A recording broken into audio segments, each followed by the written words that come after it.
Olá pessoas, esse é mais um vídeo meu aqui na internet. Como de costume, eu estou aqui gravando mais um vídeo adendo. Para vocês que são novos aqui no meu canal, eu tenho esse hábito de gravar vídeos adendos, isso desde que eu comecei a fazer vídeos aqui, porque eventualmente eu preciso reexplicar algumas coisas que ficaram mal explicadas ou preciso corrigir alguns erros que eu cometi em alguns vídeos. Tá? Então, se vocês forem ver lá no meu histórico, desde 2011, que eu fiz adendos, eu fiz adendo ao meu vídeo de Belo Monte, eu fiz adendo ao meu vídeo dos veganos, fiz adendo ao meu vídeo da Vida Eterna em 2013, fiz adendo ao meu vídeo do Nióbio em 2013 também, acho. O da Vida Eterna, na verdade, foi 2014, desculpa aí. Enfim, e fiz vários outros adendos ao vídeo da questão palestina, ao vídeo dos índios. Então, como já era esperado, esse vídeo aí da definição de família deu bastante o que falar. Principalmente algumas má interpretações do que eu fiz e alguns meia-culpas que eu preciso fazer aqui também. Então vamos começar discutindo. O primeiro dos pontos que eu queria falar é que teve gente que disse que eu tentei comparar a nossa família com a família dos grandes primatas. Tá? Desculpa, você não entendeu nada do que eu falei, perdão se você achou isso, mas eu não sei se você percebeu, eu quis na verdade fazer uma história cronológica mostrando como que era a sociedade pré-agrícola, né? A sociedade antes do desenvolvimento da agricultura, e também fiz uma comparação com os grandes primatas, porque nós somos grandes primatas. Ah, mas eu não acredito nisso. Tá bom, você está errado, ponto. Sabe? Aí isso daí não é uma questão da minha opinião, isso é uma questão de fato científico. Nós somos primatas, eu já demonstrei isso naquele meu vídeo Sim, Somos Todos Macacos, que mesmo que você não aceite evolução, você não pode negar que nós somos primatas. Agora, teve gente que achou que quando eu estava falando das sociedades caçadoras-coletoras, achou que eu estava falando dos grandes primatas. Aí essa pessoa, ou ela não prestou atenção no que eu falei, tá? Ou ela tem algum preconceito muito enraizado de que ela acha que as pessoas que vivem em comunidades caçadoras-coletoras não são pessoas, né? Aí o problema não é comigo, o problema é de quem interpretou. Mas de qualquer maneira eu não fiz grandes comparações, na verdade. A única coisa que eu falei que existe em todos os primatas é que, como nós somos mamíferos, existe cuidado parental e isso gera vínculo afetivo entre a mãe e o filhote, ou pelo menos um vínculo ali de dedicação, e que a gente também tem uma vida em sociedade. Nós vivemos em sociedade, nós somos animais sociais, assim como os grandes primatas, nós também somos animais sociais. A minha comparação das famílias humanas com a família dos outros primatas acabou por aí. Tá? Se você achou que tinha mais coisa naquilo que eu falei, você está enganado, tá? Acabou por aí. E eu dei uma pequena comentada sobre a questão das brincadeiras, mas eu vou falar mais pro fim desse vídeo aqui. Bom, o segundo ponto, e agora é uma correção mesmo, que é até bastante grave do que eu fiz, foi a definição de família, tá? E eu digo isso porque eu deixei inclusive um link na descrição do meu primeiro vídeo falando o oposto do que eu tinha dito. Então eu preciso me corrigir aqui de alguma forma, de que família, na verdade, eu falei que a definição de família original é doméstico. Na verdade, a definição de família original se tornou doméstico, né, se tornou tudo aquilo que vive sob o mesmo teto, mas a palavra família, em latim, né, ela vinha da quantidade de escravos que você tinha, ou seja, era o conjunto de escravos, era o coletivo de escravos ou coletivo de servos. Então é até pior do que eu tinha pensado, né? Ou seja, a família essencialmente era os escravos que a pessoa tinha. Agora, é óbvio que essa definição mudou e ela virou a definição de doméstico, que foi aquela que eu dei no meu vídeo. Tá? Só que essa definição de doméstico, a palavra doméstico que a gente usa hoje, vem de domus, que era uma definição que era dada para algumas famílias muito abastadas da Roma Antiga, que tinham condições de morar em lugares mais afastados e construíam casas maiores, né, que eles chamavam de vilas, onde morava todo mundo junto. Tá? Então aí isso ficou domus, né, virou doméstico, mas o termo família, que a gente usa hoje, tinha o sentido de doméstico na Roma Antiga. Bom, o terceiro ponto que eu queria abordar é sobre uma frase que eu falei. Vamos lá, vamos ouvir de novo aquela frase para vocês verem o que eu quis dizer. A ideia de uma família como um traço genealógico ligado por pessoas próximas, enfim, aquela coisa que a gente chama de família nuclear, é um conceito extremamente novo. Tá? E ainda que já tivesse presente em vários povos da antiguidade, alguma coisa parecida com essa, ela só foi se fixar mesmo na população europeia, digamos assim, em geral, lá pelo século XVIII. Então o que eu falei nesse trecho? Eu falei que a família nuclear, ou seja, aquela família que é só uma origem genealógica, com uma privacidade separada, blá, blá, blá, ela, apesar de estar presente em alguns povos da antiguidade, tá, ela só foi se fixar em maioria na Europa lá pelo século XVIII. Tá? Foi isso que eu falei. Só que esse, apesar de estar presente em alguns povos da antiguidade, eu não dei muita trela, eu não abri, eu não explorei esse tema, e aí exatamente por isso as pessoas vieram me tacar pedra, como se eu estivesse falando que a família nuclear surgiu no século XVIII, ou que a genealogia só surgiu na Roma Antiga. Esse trecho que eu coloquei aqui prova que eu não estava ignorando o fato da existência de famílias nucleares na antiguidade. Tá? Eu apenas não abri isso no meu vídeo. Mas então vamos falar um pouco disso. Tudo aquilo que diz respeito à herança, a bens, a dívidas, usualmente foi relacionado à genealogia. Tá? Então se você tem alguns bens, alguma herança ou algumas dívidas, quando você morre, o seu filho legítimo ou adotivo, ou enfim, o que quer que seja, vai herdar. Tá? Então isso é comum em vários povos da antiguidade. Eu não quis dizer no meu vídeo que os romanos inventaram isso. Tá? Apesar de que pode ter dado a entender que eu falei isso em alguns trechos do vídeo, eu quis dizer apenas que eles institucionalizaram isso na forma de lei, porque o direito romano é invenção romana. Tá? Tanto é que essa questão da herança, os romanos copiaram dos gregos, os egípcios faziam também, os babilônicos faziam também, os hebreus faziam também. Então, quer dizer, isso era bastante comum, essa questão de herança, de genealogia, para a questão da herança. Agora, no meu vídeo o que eu quis separar era a questão da parte legal, e como nós hoje utilizamos o direito romano, eu achei que era legal dar uma valorizada na questão de Roma. Tá? Foi basicamente isso que eu quis fazer. Agora, eu voluntariamente preferi não falar dos povos mais antigos, tá? E essa foi o meu crime. Também vieram reclamar de que eu fui muito eurocêntrico, né? Mas, enfim, a sociedade ocidental, né, que é constituída aqui nas Américas, onde a gente vive, tá? Eu preferi explorar a questão europeia. Sabe, eu preferi pensar na história da Europa. Vieram comentar do Japão, mas o Japão já tinha uma sociedade assim, vivia em isolamento, tudo bem, mas o Japão influenciou a gente muito pouco na nossa sociedade moderna. Sabe, a imigração japonesa que tem aqui em São Paulo, que é um lugar que particularmente tem muita imigração japonesa, tem 100 anos. E essa influência maior que a gente vê de cultura japonesa, tá, é uma coisa dos últimos 15 anos, 20 anos, que a gente tem aqui na nossa sociedade, de ter comida japonesa, de ter otaku, essas coisas, sabe? Isso daí é uma coisa muito nova. Tá? Então eu não quis abordar o Japão, sabe? Eu não quis dizer em nenhum momento que os romanos inventaram a genealogia, ou que eles inventaram a herança, né, o sobrenome, etc. E também foi muito claro em dizer que as classes mais abastadas é que gozavam mais dessas prerrogativas, elas que tinham bens para que os descendentes pudessem herdar. As classes mais pobres não tinham isso, então elas meio que não ligavam tanto para essa coisa. E se você for ver, os maiores exemplos de genealogia que a gente tem no mundo antigo são todos de reis. Tudo bem, são os reis porque chegaram até nós, né? É o conhecimento que a gente tem que estava escrito nos templos, nas pirâmides, nas placas de argila, etc. Mas mesmo aquelas sociedades em que a gente tem algum conhecimento da vida cotidiana da plebe, né? Das pessoas não nobres ou não sacerdotais, a maior parte da importância que a gente tem para a herança, para genealogia, etc. e tal, é principalmente para a questão dos reis. Até para saber quem que ia herdar a posição do rei. Né, a posição do líder, etc. Então a genealogia era importante nisso. Então nesse caso aí o erro foi meu. Então desculpa, eu pequei por ter tentado deixar meu vídeo mais sintético, ele ficou com 32 minutos, tá? Eu devia ter deixado ele com 50, mas paciência. Próximo ponto, e esse ponto algumas pessoas vieram me refutar, mas gente, as fontes que eu pesquisei e que eu deixei linkadas todas na descrição do meu outro vídeo, me indicavam que a privacidade era uma coisa nova. Tá? Se você quer questionar essa questão da privacidade, você precisa me trazer fontes para que aquilo que você está me falando não seja uma invenção na sua cabeça. É o básico que você aprende de pesquisa científica. Nenhum de vocês fez TCC, não. Se você não referencia a fonte, quem está dizendo é você.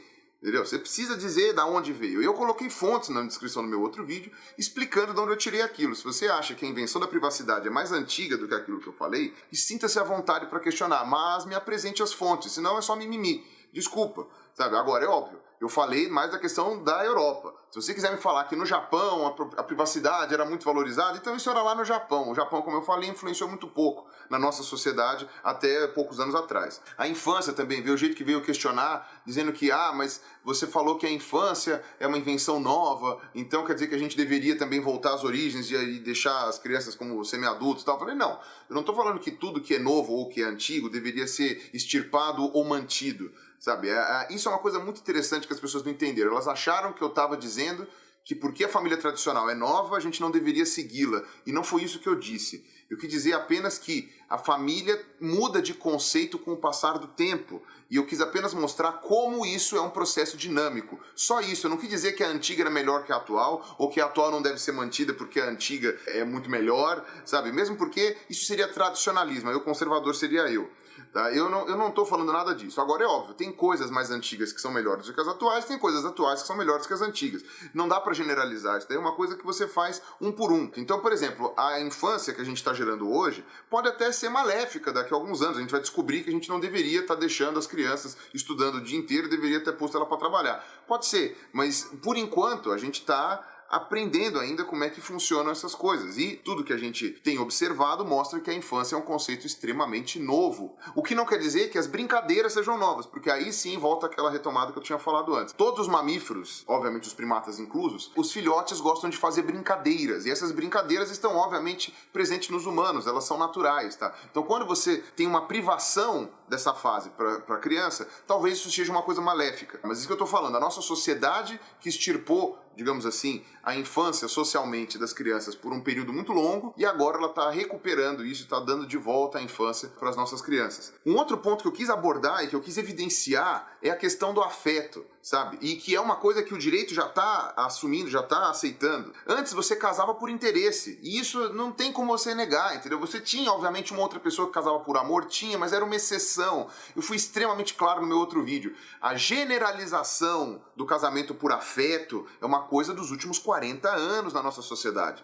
Últimos 40 anos, sabe? Antes disso, era mais comum as pessoas casarem por interesse do que por afeto. Era mais comum as pessoas casarem por praticidade do que por afeto. O afeto era construído depois, o afeto vinha depois. Agora é óbvio, aí você vai falar, mas você sempre teve afeto entre mãe e filho. Tudo bem, entre mãe e filho é uma outra coisa, isso é uma questão até biológica, entre o pai e filho também. Agora, a questão de você juntar um casal por afeto, por afeição e valorizar isso é uma coisa que, na nossa sociedade pós-agrícola, sabe? Ela é uma coisa muito nova. E mesmo na pré-agrícola. E foi essa troca que eu quis evidenciar, entendeu? Que foi aquilo que eu falei depois para justificar os casamentos homoafetivos, sabe? Se a gente já tá casando por afeto, se a gente já tá valorizando mais o afeto do que herança, do que importância entre as famílias, do que poder político, então eu não vejo por que a gente também não incluir junto com esse afeto o afeto homoafetivo que não tá prejudicando ninguém.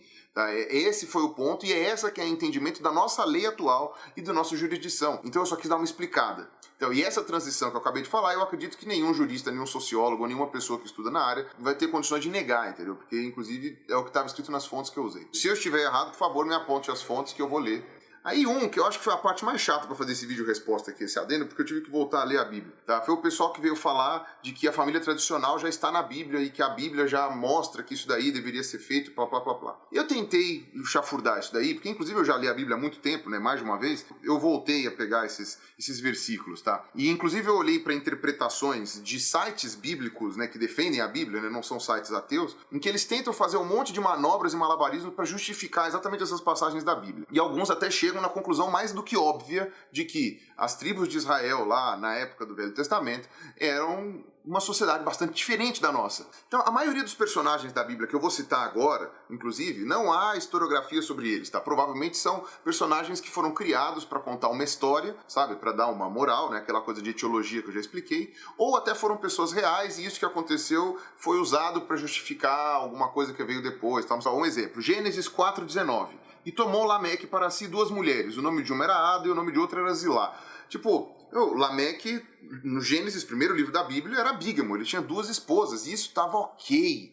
Sabe? Ninguém tá falando nada disso. O Abraão, ele teve filho com a serva dele, tá? Tudo bem, porque a esposa dele não podia ter filhos, aí ele teve filho com a serva, mas aí depois a esposa acabou tendo um filho. Isso tudo é usado para justificar por que depois dividiu em 2 linhagens, blá blá blá. Mas a questão principal é que foi a própria esposa de Abraão que falou, olha, já que eu não tô te dando filho, tem filho com a serva, sabe? Então, quer dizer, o simples fato disso ter sido cogitado significa que isto era algo aceitável na época. Ó, Gênesis capítulo 29, Jacó pegou 2 irmãs, né, a Lia e a Raquel, e isso foi de buenas, sabe? Ninguém também questionou isso daí. A única condição que me aparece na Bíblia é que ele tinha que ter como sustentar essas 2 mulheres. Ó, Gênesis capítulo 31, versículo 15. Lia e Raquel admitem que foram vendidas pelo pai. A sociedade daquela época, naquela região, e até hoje, naquela mesma região, é extremamente patriarcal, sabe? Então é óbvio que você tem uma questão genealógica ali envolvida, da descendência do pai para filho, mas a mulher, ela era uma peça da mobília. Você não vai me falar que isso é igual à família que a gente tem hoje.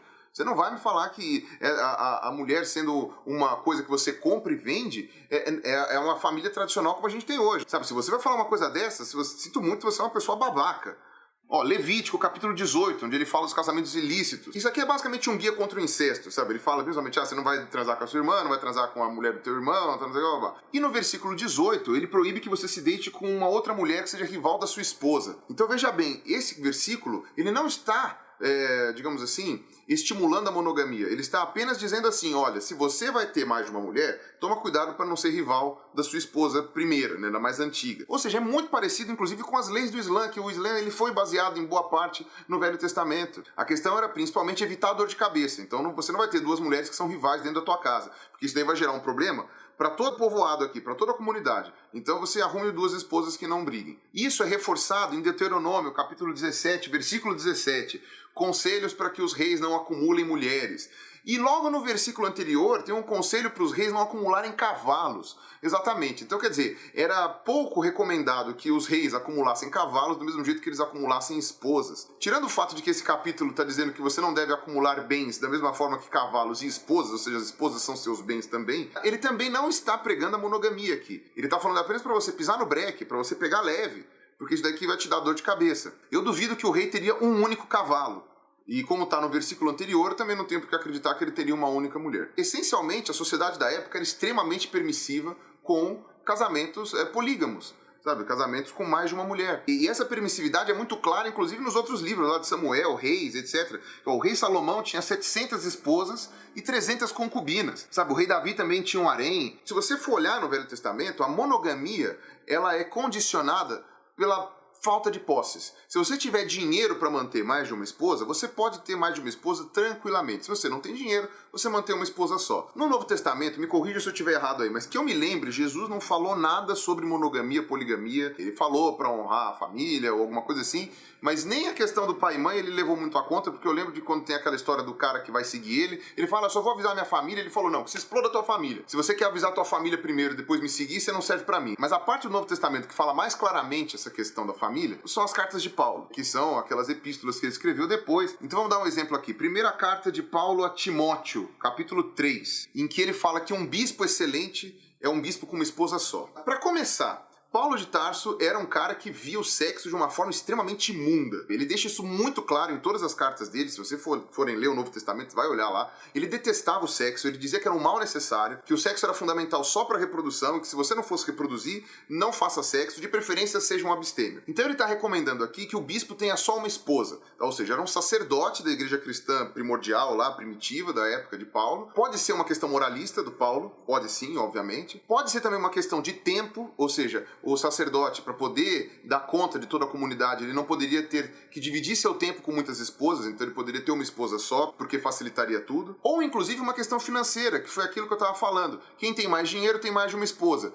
Como, tecnicamente, Jesus pregou o desapego aos bens materiais, etc., pode ser que Paulo estivesse se referindo que os bispos não deveriam ter muitas posses. E, para isso, não poderiam ter muitas mulheres, porque a mulher era uma posse. Além do que, isso que o Paulo falou para Timóteo é só uma sugestão, não é uma exigência. Não era uma coisa tipo assim, você tem que ter uma mulher só para ser um bom bispo. Carta a Efésios, capítulo 5, versículo 25. Marido, ame sua esposa. Essa parte aqui é muito controversa, mas eu não vou nem ficar abrindo mais a discussão dos versículos anteriores, que é aquele que manda a mulher obedecer ao marido e abaixar a cabeça e ficar quieta, etc. Nesse versículo ele fala que o homem deve amar a sua esposa, no singular. E eu acabei de falar que o casamento por afeto é uma coisa nova.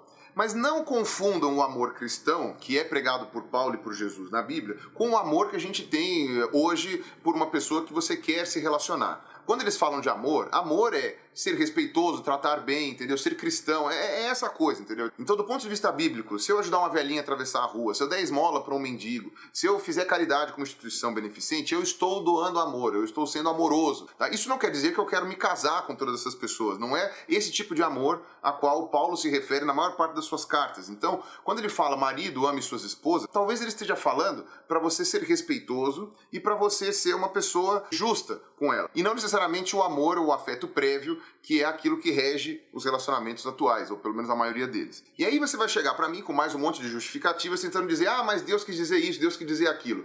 Não perca seu tempo. Eu não estou aqui discutindo o que Deus quis dizer ou não, qual é a interpretação que você vai dar para isso. Eu estou apenas dizendo que a própria Bíblia mostra que o conjunto familiar que a gente tem hoje, o conceito de família nuclear com privacidade, monogâmica, blá blá blá blá que a gente tem hoje, não estava presente no Velho Testamento nem no Novo Testamento. Se você vai dizer depois que Deus mudou de ideia, que Jesus falou não sei o quê, aí é problema seu que é cristão. Eu não sou cristão. E o último ponto que eu queria falar, que inclusive o Pedro do Ateu Informa, que ajudou a revisar o meu roteiro, tinha falado para mim, falou assim, você frisa isso daqui, porque as pessoas vão entender errado. E eu frisei, mas eu acho que não fui tão claro assim. Foi a questão de falar dos batalhões de exército, do convento, da república tal, que não poderia ser uma família. Eu não falei que toda república, que todo batalhão de exército, que todo convento é uma família. Eu falei que eles podem se tornar como se fosse uma situação análoga a uma família. Tá? Eu não falei que qualquer batalhão de exército é uma família. Eu falei que, numa condição específica, um batalhão que vive numa área muito afastada, que tem que ficar junto por muito tempo, acabam desenvolvendo traços afetivos de uma família. No sentido de que família é diferente de parente, certo? Você tem os seus parentes, não necessariamente eles fazem parte da sua família no ponto de vista afetivo. Você tem os parentes lá que tem a sua genealogia, tem o seu sangue, mas não necessariamente você tem que dar alguma peteca para eles. E às vezes uma pessoa que você convive com muita frequência, seja por uma questão profissional, como no caso do exército, seja por uma questão vocacional, como no caso do convento, seja por uma questão circunstancial, como no caso de uma república, podem vir a desenvolver situações análogas de uma família, inclusive o afeto. Tá? Eu não quis dizer que todas as repúblicas são isso, inclusive eu frisei isso no meu outro vídeo, eu não quis dizer que todos os batalhões do exército são isso, e inclusive falei também dos problemas legais que isso poderia implicar. Então, eu não quis dizer que tudo é uma família. Se você entendeu alguma coisa diferente do que eu falei, ou você não prestou atenção no que eu disse, ou você foi desonesto propositadamente, entendeu? Ou você foi muito apressado. Me desculpa, esse ponto específico do meu vídeo, eu não vou dizer que eu falei errado ou que eu dei a entender alguma coisa errada, porque eu revi tudo de novo. A parte dos romanos, ok, pode ser que eu tenha deixado a entender algum buraco ali e tô reexplicando aqui. Essa parte aqui, desculpa, não entendeu porque eu não quis entender. Então é mais ou menos isso que eu queria falar. Obrigado aí por ter ouvido até aqui e falou!